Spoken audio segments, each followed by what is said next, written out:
be seated.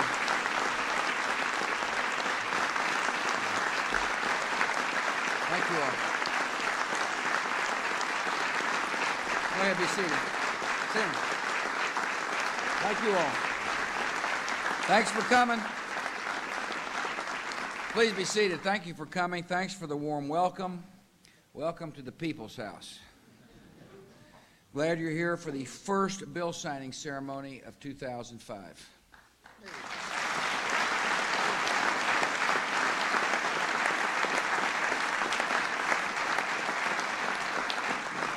The bill I'm about to sign is a model of effective bipartisan legislation. By working together over several years, we have agreed on a practical way to begin restoring common sense and balance to America's legal system.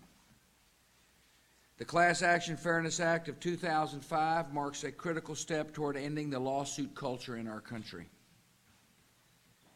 The bill will ease the needless burden of litigation on every American worker, business, and family.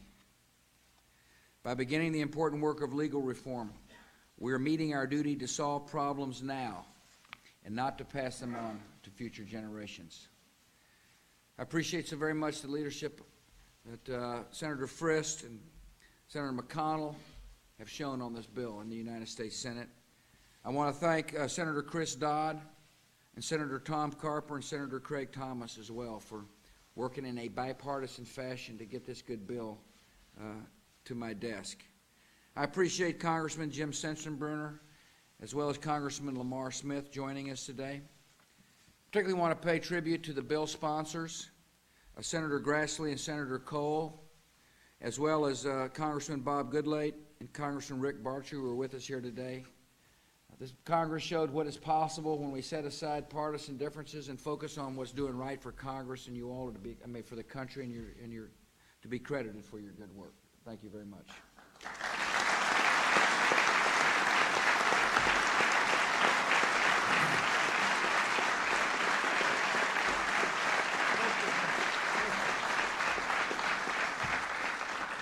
I welcome our new Attorney General. Oh, right there. How quickly they forget in Washington. Al Gonzalez. Proud you're up here, Al. Hector Barreto, the SBA. Thank you, all the business leaders, community leaders, consumer groups who care about this issue. Thanks for your hard work. Thanks for being patient. Thanks for not becoming discouraged. And thanks for witnessing the fruits of your labor as I sign this bill. Class actions can serve a valuable purpose in our legal system. They allow numerous victims of the same wrongdoing to merge their claims into a single lawsuit. When used properly, class actions make the legal system more efficient and help guarantee that injured people receive proper compensation. That is an important principle of justice. So the bill I signed today maintains every victim's right to seek justice and ensures that wrongdoers are held to account. Class actions can also be manipulated for personal gain. Lawyers who represent plaintiffs from multiple states can shop around for the state court where they expect to win the most money. A few weeks ago, I visited Madison County, Illinois, where juries have earned a reputation for awarding large verdicts. The number of class actions filed in Madison County has gone from 2 in 1998 to 82 in 2004. Even though the vast majority of the defendants named in those suits are not from Madison County. Trial lawyers have already filed 24 class actions in Madison County this year. We're in February, including 20 in the past week, after Congress made it clear their chance to exploit the class action system would soon be gone. Before today, trial lawyers were able to drag defendants from all over the country into sympathetic local courts, even if those businesses have done nothing wrong. Many businesses decided it was cheaper to settle the lawsuits rather than risk a massive jury award. In many cases, lawyers went home with huge payouts, while the plaintiffs ended up with coupons worth only a few dollars. By the time the settlement in at least one case was finished, plaintiffs actually owed their lawyers money. A newspaper editorial called the class action system an extortion racket that only Congress can fix. This bill helps fix the system. Congress has done its duty, and I'm proud to sign it into law. Over the past few years, I've met people from all over the country who know the importance of class action reform firsthand, and 3 of them are with us today. Mary Lou Rigot lives in Connecticut, yet a class action involving her faulty roof was resolved by a judge in Alabama. The award covered only a fraction of the cost of new shingles, but that wasn't Mary Lou's biggest problem. She had no idea she was part of the class action in the first place, and no one had contacted her about her award. She only learned by accident when she called the company about her warranty, and then she found out there was nothing more she could do. Hilda Bankston is with us, and her late husband used to own a drugstore in Fayette, Mississippi.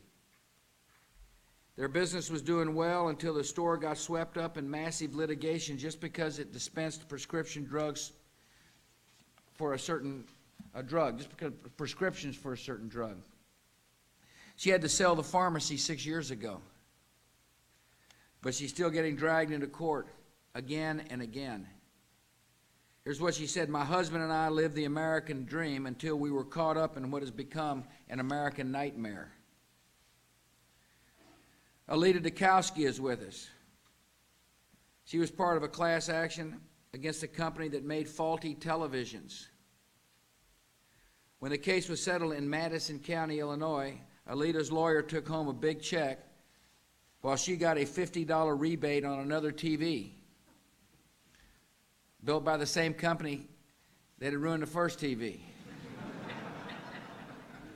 Here's what she said: "I'm still left with a broken TV. He got $22 million. Where's the justice in this?"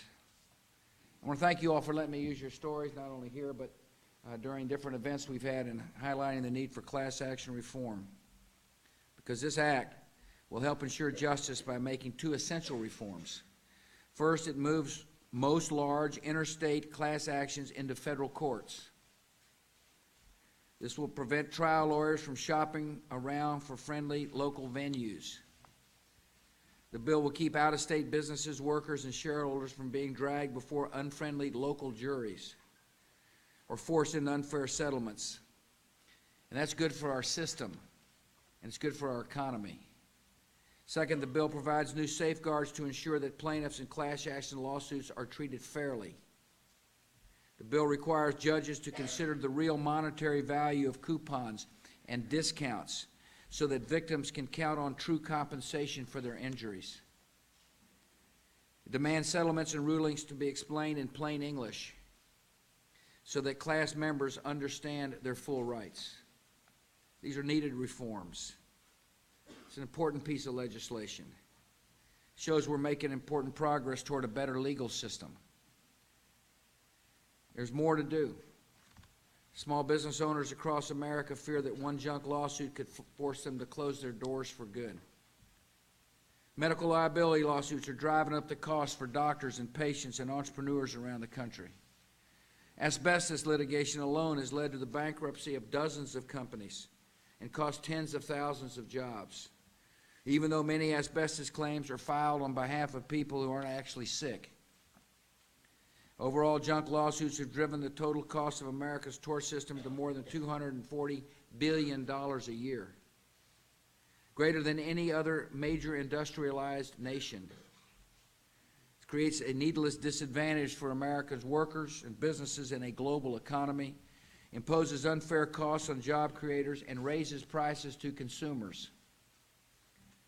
We have a responsibility to confront frivolous litigation head on. I will continue to work with Congress to pass meaningful legal reforms, starting with reform in our asbestos and medical liability systems. Once again, I want to thank you all for the hard work on this important legislation. Class action reform will help keep America the best place in the world to do business. It will help ensure justice for our citizens and I'm confident that this bill will be the first of many bipartisan achievements in the year 2005. And now it is my honor to sign the Class Action Fairness Law. Thank you.